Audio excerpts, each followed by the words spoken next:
Hey everyone, welcome back to another amazing video. In this particular video, we're still going to be talking about WebSocket. In the last video, I was able to show you how to set up a WebSocket connection in a Node.js application. And in this video, I'm going to be showing you how to establish a socket connection from the client to a server. And our client in this case is going to be a simple React application. If you've not checked out the last video, I'm going to put a link in the description below so you can check out the last video. And like I said earlier in this video, the aim of this video is to give you an understanding of how to establish a socket connection between a client and a server, and also how to emit events from different ends. So for example, you want to send that information from the client down to the server, or from the server down to the client. This video will take care of that. And also how to listen to information from the client and also on the server.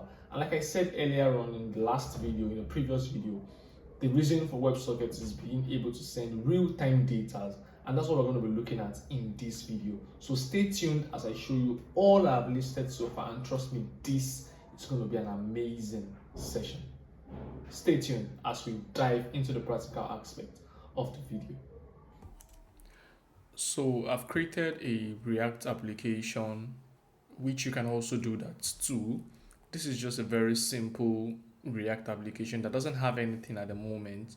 If you check out the browser, you would find out that we have just a very simple application that was bootstrapped.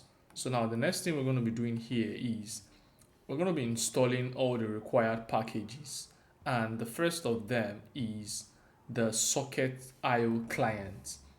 And the reason we're installing the socket.io client is basically because we have to use that to make a connection to the server. And the server is the one we had, the video we had the last time, which we already have everything running. And if you check the terminal, you would find out that we also have the server running.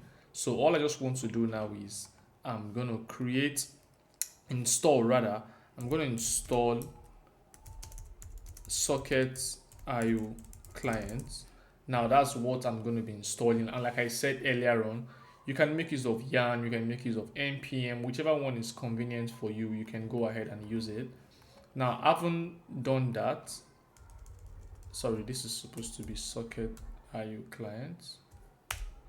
So while that is installing, now let me give you a breakdown of what we're going to be doing here.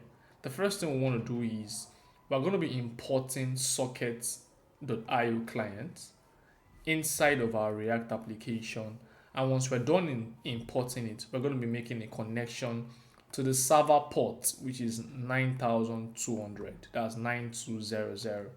Now, for us to do that, in a case where we need to make a socket connection, it's not advisable to do that inside of the app.js, because if you have other pages that have to make use of that same connection, you have to do that in several pages. So in order to solve that case, we're going to be creating a folder here called the helpers. And in the helpers folder, I'm going to be creating a new file called the socket helper. Now this is where we're going to be having the connection for our sockets implemented. This is where we're going to be implementing the socket connection, and we're going to be importing it into the area where it is needed. Now the first thing we're going to be doing inside of here, okay, this is still installing. I guess this should be done by now. Now the first thing we want to do here is import socket.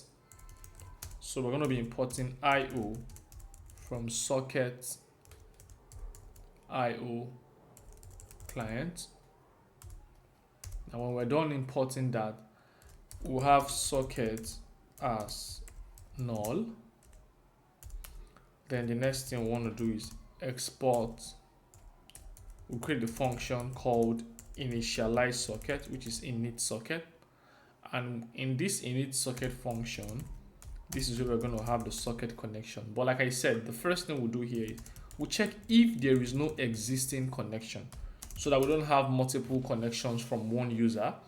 So the first thing we do here is we check if there is no existing socket connection from this particular client. If there is none at the moment, we go ahead to create the connection. And here we're just going to be having localhost 9200.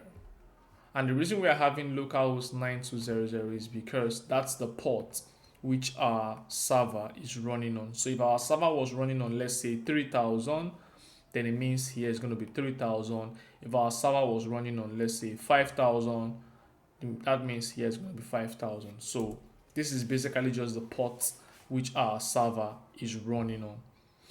Now, having done that, the next thing we do here is we check if there is a connection established.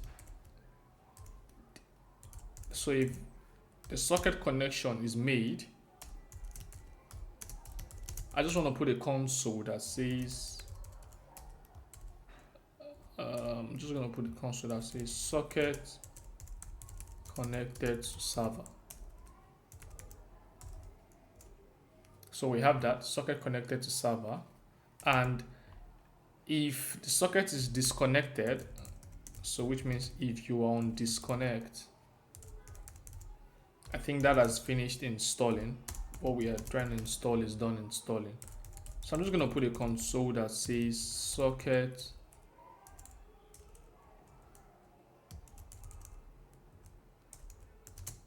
disconnected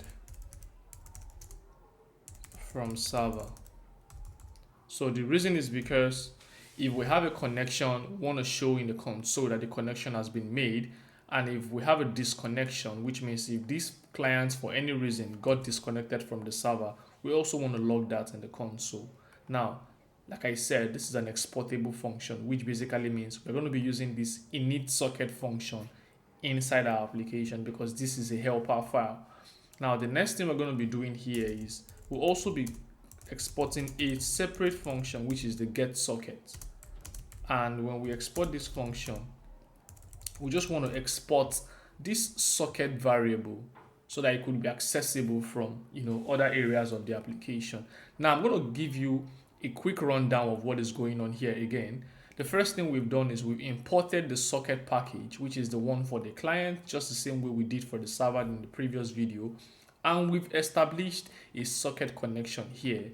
But before we establish the connection, we checked if there is no existing connection because we don't want to, establish same connection multiple times. So that's the reason why we're checking first. If there is no connection, we go ahead and create a connection. Now we save this file and we go into the app.js file, which is where we want to make use of this. I'm just going to clear all of this up and just leave this as welcome to my React WebSocket application. So I'm going to save these just to be sure that what we have is still in place. Now we have this as welcome to my React WebSocket application. That's fine. Now the next thing we're going to be doing here is importing. We don't need all of this so that we don't get our file too much complications. Now we're going to import use effect. We're also going to import use state because we're going to be making use of them. Now the next thing we'll be importing here is we'll be importing the get socket and also the init socket. Those are the two things. Now inside of here we'll be creating a state variable for the sockets. So here we'll have socket and set socket, and this will be tied to the use state of get socket.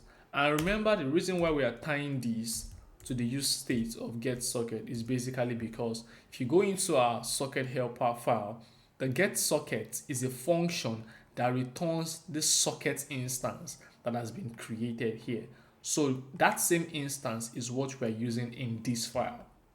So we don't need to create any other different connection or any other different instance. We're just basically using the same instance. And that's the reason why we're having this function inside of the use state. Now, that is that about that. Now, the next thing we'll do is we'll have a use effect. And in this use effect, we're going to be having the init socket. So which means we're initializing the socket. And after that, we'll also be having the set socket and passing this get socket function inside of it.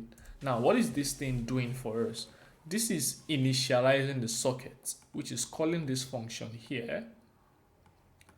And after that, it is setting that socket value into the state. That is what it does. So it updates this value from null at default to whatever socket connection was established. Now, the next thing we'll do here is we'll create another use effect. And this is basically just going to be listening to all our socket connection. And we're going to be having the socket as a dependency here. Now, inside of here, all we just need to do is we'll check if there is an existing socket connection. Then we go ahead and just do socket.emit. Then let me just emit. Okay, before I go about doing the emit, let's just test and see if this is connected successfully. So I'm just going to have I am connected. And if I save this now and I go to the server, you can see we have user with, this is the socket ID, has connected successfully. And that's because this user has successfully connected to the server.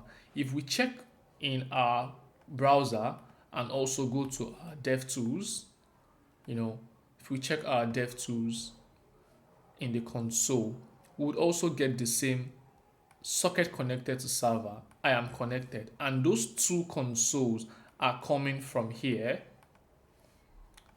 The helper file, which is this, connected to server, and also coming from here, I am connected. Now that's basically the whole connection about socket from the client to the server. Now you can see we've been able to establish a complete connection where the client gets to communicate to the server. Now let's see a practical approach of how you can send information from the client to the server. Now take for example, you are building a chat application whereby you have to send an information or a message to everybody. Now that information goes into the server and get distributed to everybody. Now you make use of the socket.emit. Now I'm emitting my key. I'm just going to say user data, and here I'm going to emit John. Now I'm emitting this information here, and if I save that, all I need to do is go into my server file and make sure that I'm listening to that information. So I'm just going to have socket.on user data.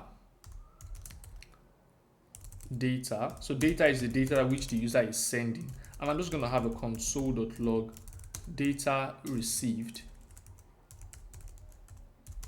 and I'm going to log the data. Now if I save this and I run this application again, we have socket.emit user data, and here we have John, and here we have the data received, which is basically supposed to log this data. Now if I go to my application and let's say I refresh my application and I go to my server, you find out that you have data received John, which means this client has been able to emit this message to the server without having to do that via HTTP post method or put method or update method. It has just done that using the socket.emit event. And the reason why the server was able to detect this message is because the server is listening to this key event here. So the server is waiting for where the client sends an information with the event name user data. And that's the reason why we have socket.on user data. Likewise, the same thing if the server gets to emit an information from the server down to several clients. It means for every client that listens to this information server message would also get this data. And that's the way you have to pass information from the client to the server, or vice versa, where you have the server down to the client. Now, once again, if you have to emit or you have to send an information, you use the emit event or the emit method.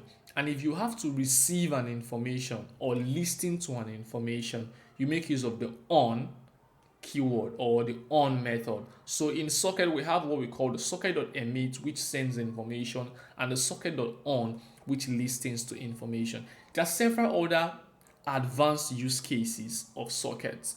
You can use socket to build a chat application. You can use socket to build a collaborative application whereby maybe you are collaborating on the PDF and stuff like that. You can use socket for all of that. Now, this is basically what this video is going to be all about. We're going to be looking at an advanced feature in videos to come. I'm thinking of building a chat application or something similar that makes use of socket in a more advanced case. If you would like that particular kind of video, kindly show that in the comment section. Kindly notify in the comment section so that we can come up with a very advanced video that covers socket in a more advanced way. But the major reason for this particular video is me giving you an understanding and showing you how to connect socket on the client and the server together, and also how to send information from both ends. I'm very sure you enjoyed this video, and if you do that, kindly give us a thumbs up, subscribe to the channel, turn on your post notification for other videos like this, and I'll see you in the next video.